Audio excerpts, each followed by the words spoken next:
On September 30th, 2003, the Governor of Pennsylvania signed into law Act 24, which is the new DUI law. Section 3805 of Act 24 covers ignition interlocks. This section requires that anyone who is arrested for second or subsequent DUI after October 1st, 2003 must serve 1 year on ignition interlock before they can apply for an unrestricted license. It also states that offenders must have an interlock device installed in every vehicle registered in their name. It does allow for an economic hardship exemption, in which case a qualifying individual will be required to install the device on only one vehicle. An ignition interlock is a device that is installed on motor vehicles to prohibit individuals under the influence of alcohol from operating the vehicle. Individuals are required to blow into the device before starting the vehicle. If the device detects alcohol, it will prevent the vehicle from starting. In addition, at periodic times during the operation of the vehicle, the driver will be prompted to blow into the device to ensure they are not driving under the influence. Here are some examples of PennDOT-approved interlock devices that are currently being used in the field. All of these devices serve the same function, but there are different identifying features and capabilities for each. These devices vary in shape, size, and color. Some of the devices have a digital readout or light display on the actual head unit. On other units, the digital readout is given on a control module which is separate from the sample head that the individual is blowing into. Although each of these devices has a mouthpiece attachment, it is important to remember that these attachments vary in design and all of them are removable. So the mouthpiece should not be used as the only source of identification for an ignition interlock device.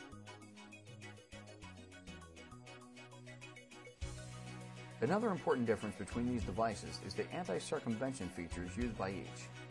Some of these devices require the air sample be delivered with a simultaneous hum and blow. Some of the devices also require the individual perform a sharp suckback at some point during the test. And other devices test the actual breath temperature being delivered. All of these anti-circumvention features are designed to prevent an individual from providing a bogus breath sample from an alternative air source, such as an air compressor or can of compressed air. And approximately 30 days prior to the end of their 1-year license suspension, all multiple DUI offenders will be sent a letter in the mail notifying them that they will soon be eligible for an ignition interlock restricted license. It is at that point that the offender will set up an appointment to have an ignition interlock device installed in their vehicle. Hi, I'm Bill Jones. I have an appointment to have an interlock device installed on my car. Okay, Mr. Jones, what I'm going to have you do is fill out some forms. This is your self-certification form from PennDOT that you need to fill out. This is a form from probation office, and this is an information booklet. Keep that for your reference. Our phone number's on the back of that. I'll give you another card anyway before you leave. This you want to fill out. That gets your license process started at PennDOT. Okay, great. An offender will be required to have an ignition interlock system installed in every vehicle registered in their name. If an individual meets the economic hardship exemption requirements, they can qualify to have the device installed on only one vehicle. The Service Center will check through the Department of Motor Vehicle records at the time of installation and at every subsequent monitoring appointment to verify that every vehicle registered to the individual has an approved interlock system installed. Oh, hey, sometimes my boss asks me to deliver some various items in a company car. Is there any way that I can actually do that legally and still having the interlock license? You can. What you need to do is fill this form out, have your employer fill this part out, you fill this section out, list the vehicles that you're going to be driving, the territory, your position, the days and hours that you work. Your employer has to sign it, get it notarized, and you need to carry this with you at all times. Your ignition interlock license is restricted. You're only allowed to drive a vehicle equipped with an interlock, so you need to carry that with you. There is only one way in which an individual with an ignition interlock restricted license can legally operate a motor vehicle that is not equipped with an approved interlock system. That is to have a notarized employment exemption affidavit form with them. The DL 3805, Ignition Interlock Employment Exemption Affidavit, needs to be filled out by the employer, notarized, and carried by the employee at all times while driving that employer-owned vehicle. This form will state the specific times and areas in which the offender will be operating the employee-owned vehicle. In addition to the anti-circumvention features, which are a required function of the interlock device, all installers are required to place a unique and identifiable tamper-resistant seals on all electrical connections. These tamper seals are intended to discourage Interlock program participants from tampering with the device. They are also used as means for the service technician to identify if a device has been tampered with since the last service appointment. Service technicians are required to check for tampering at each visit. Interlock program participants are required by law to make their vehicles available for regularly scheduled maintenance appointments.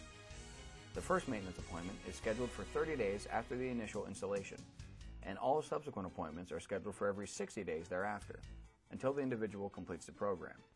As part of these maintenance appointments, the service technician will calibrate the Interlock device to ensure that it continues to record an accurate alcohol level. The technician will also download the data log, which shows all activity for the device over the last monitoring period. That data log will show if there have been any start violations, power disconnections, or high alcohol levels, as well as any other activity relevant to the individual's compliance with the Interlock program. Mr. Jones, Tuesday morning, 8 o'clock in the morning, you blew fail, .050. Oh, right. Yeah, I had a few drinks at the Monday night game the night before, but I had no idea the alcohol would still be in my system by the next day. I wonder why I couldn't get that started. .0250 is the limit on that. Anything over .0250, you can't start your car. Okay. About thanks. one drink. What about one drink? Yeah. Okay. There is no law that prevents a program participant from blowing high alcohol levels into the device. However, after 3 high alcohol levels in a monitoring period, the device requires an early service call, which translates into additional costs for the offender. In this instance, the device is doing what it's supposed to be doing. It has separated drinking from driving. There are laws which prevent individuals from tampering with the device. Section 3808B of the new DUI law covers penalties for tampering with an Interlock device. There are generally 3 ways to tamper or circumvent an Interlock device. The first way is any attempt to start the vehicle without first providing a proper breath sample into the Interlock device. This may include a jumper wire connected to the ignition wire that bypasses the Interlock device, crossing the starter solenoid with screwdrivers, or jump-starting a standard transmission car. It is possible to start the vehicle using all of these techniques. However, these actions will be recorded as start violations on the data log and send the device into early service call status.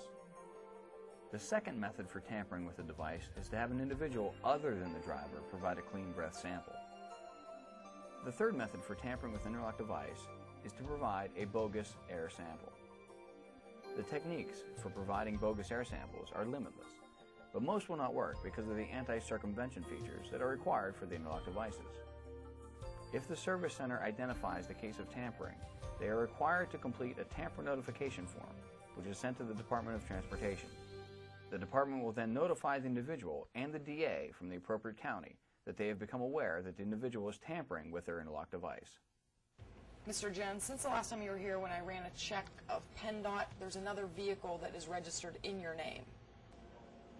Oh, yes. I bought a car for my daughter for her birthday, but I just haven't had a chance to transfer the registration to her name. Okay, that's fine. You have 10 days to transfer that over into your daughter's name, or one of 2 things has to happen.